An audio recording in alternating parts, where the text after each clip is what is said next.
شیطان رب کا نافرمان ہونے کے باوجود ہمت نہیں ہارتا، تو آپ رحمان کے بندے ہو کر حوصلہ کیوں چھوڑ دیتے ہیں؟ مانگتے رہیں کہ وہ رحمان اور رحیم ہے۔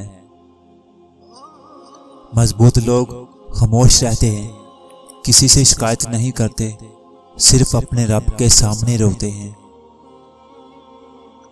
قرآن پڑھا کرو، بروز قیامت ان لوگوں کی سفارش کرے گا جو اس کی تلاوت کرتے رہے۔ رزق اور موت کا خوف نہ رکھو، یہ اختیار صرف اللہ کے پاس ہے۔ بے شک نہ کوئی تمہارا رزق چھین سکتا ہے اور نہ ہی موت دے سکتا ہے سوائے اللہ تعالیٰ کے۔ ایک پانی سمندر میں ٹھہرا ہوا ہے، ایک پانی بادلوں میں چل رہا ہے، ایک پانی دریاؤں میں بہا جا رہا ہے، ایک پانی شبنم کے قطروں میں ہے اور ایک پانی پھلوں میں رس اور ذائقہ بنا ہوا ہے۔ کون ہے جو یہ سارا نظام چلا رہا ہے؟ بے شک وہ کائنات کا اکیلا شہنشاہ ہے۔ میں جب یہ پڑھتا ہوں کہ خلیفہ ہونے کے باوجود وہ درخت کے سائے میں اینٹ رکھ کر سو جایا کرتا تھا، تو کہتا ہوں وہ حکمران تھا آدھی دنیا کا۔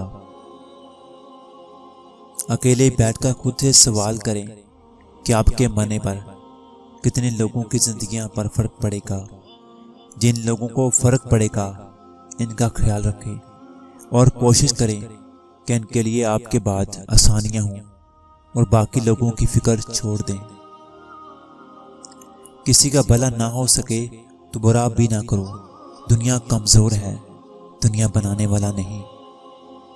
مومن پر 3 احسان کرو، نفع نہیں دے سکتے تو نقصان نہ کرو، خوش نہیں کر سکتے تو رنجیدہ نہ کرو، تعریف نہیں کر سکتے تو برائی نہ کرو۔ تکلیف آپ کو طاقتور بناتی ہے اور ڈر آپ کو بہادر بناتا ہے، اگر آپ ان پر قابو پانا سیکھ لیں تو۔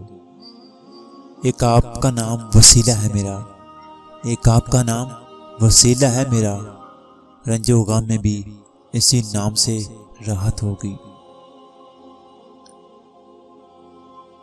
فرمان خاتم النبی صلی اللہ علیہ وسلم ہے، نماز ایمان کی نشانی ہے۔